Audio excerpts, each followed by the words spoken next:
आपण पाहत आहेत प्रथम न्यूज चॅनल। राहुल नार्वेकरजी, पालकमंत्री आशीष शेलारजी, मंगलप्रभात लोढाजी, भूषण गगराणीजी, सोनिया शेट्टीजी, नवीन सोना, सर्व मान्यवर आणि उपस्थित बेस्टचे सर्व अधिकारी, कर्मचारी आणि पत्रकार मित्रांनो, आज खरं म्हणजे बेस्टच्या इतिहासामध्ये अतिशय आनंदाचा दिवस आहे। कारण 157 इलेक्ट्रिक बसेस बेस्टच्या ताफ्यामध्ये आज दाखल होत आहेत आणि यामुळे प्रवाशांना देखील आरामदायी आणि सुखद असा प्रवास करता येईल। खरं म्हणजे आजच्या या दिवशी मी बेस्ट प्रशासन आणि सर्व अधिकारी, कर्मचारी आणि प्रवाशांना मनापासून शुभेच्छा देतो। कारण आजपासून आणखी त्यांचा प्रवास सुखकर होणार आहे। मुंबईमध्ये एकेकाळी ट्राम चालत होत्या, बग्गी चालत होत्या, तिथं आज वातानुकूलित आणि पर्यावरण स्नेही इलेक्ट्रिक बसेस धावणार आहेत। आणि म्हणून मुंबई महानगरीच्या इतिहासानं या ठिकाणी आज नवीन वळण घेतले। काळाच्या गरजेनुसार या ठिकाणी बेस्टमध्ये ताफ्यामध्ये नवीन नवीन गाड्या येत आहेत। मुंबईकरांच्या आयुष्यामधले एक नवीन पर्व सुरू झालं असं म्हटलं तर वावगं ठरणार नाही। नव्या प्रवासाची ही वाट आहे।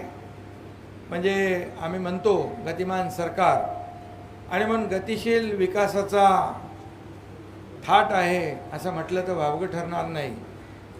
आणि म्हणून खऱ्या अर्थाने इथं आपण कुलाब्यामध्ये बसेचं लोकार्पण करतो आहोत, त्याचबरोबर गोरेगावमध्ये देखील त्याच्या आगारामध्ये आपण ऑनलाईन करणार आहे आणि तिथं देखील अशाच बसेसचं लोकार्पण या ठिकाणी होईल।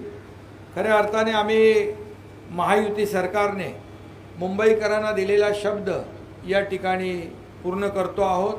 खऱ्या अर्थाने वचनपूर्ती कार्यक्रम म्हटलं तर आपल्याला वावगं ठरणार नाही आणि म्हणून हा वचनपूर्ती सोहळा आहे। आणि म्हणून बेस्टचं रूप खरं म्हणजे बदलतं आहे।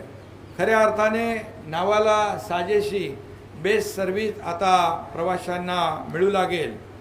लोकल आणि बेस्ट हे मुंबईचे लाईफलाईन आहे आणि मुंबईकरांच्या रोजच्या जीवनाचा अविभाज्य भाग म्हणजे लोकल ट्रेन असतील आणि बेस्ट बसेस असतील, या दोन्ही आहेत आणि त्यामध्ये सुधारणा झाली पाहिजे। खऱ्या अर्थाने लोकांना चांगला प्रवास मिळाला पाहिजे आणि हा उदात्त हेतू ठेवून आम्ही मुख्यमंत्री इकडे स्वतः आहेत, आम्ही हे काम करतो आहे। आणि म्हणून पूर्वीच्या सरकारच्याबद्दल मी काही बोलू इच्छित नाही, परंतु या बेस्ट बसेस डब्यात जाण्याची वेळ आली होती। गगराणी इकडे साक्षीदार आहेत, पण 3 वर्षापूर्वी महायुतीचं सरकार आलं आणि बेस्टला संजीवनी मिळाली।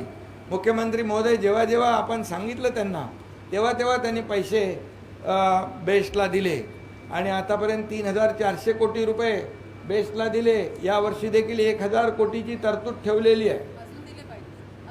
अजून म्हणजे हळूहळू घ्या ना, एकदम हळू।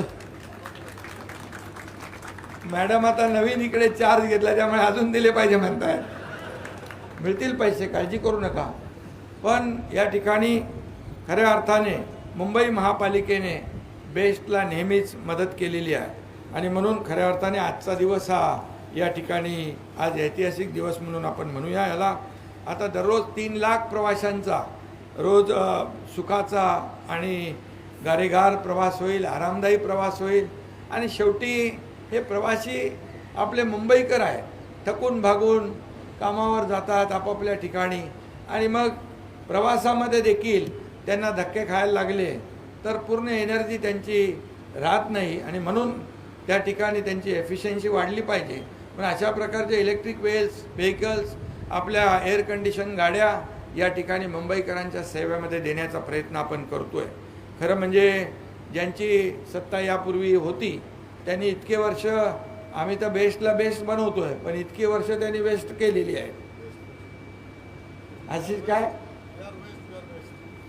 आमच्या प्रथम न्यूज चॅनलला पाहण्यासाठी लाईक, शेअर आणि सबस्क्राईब करा.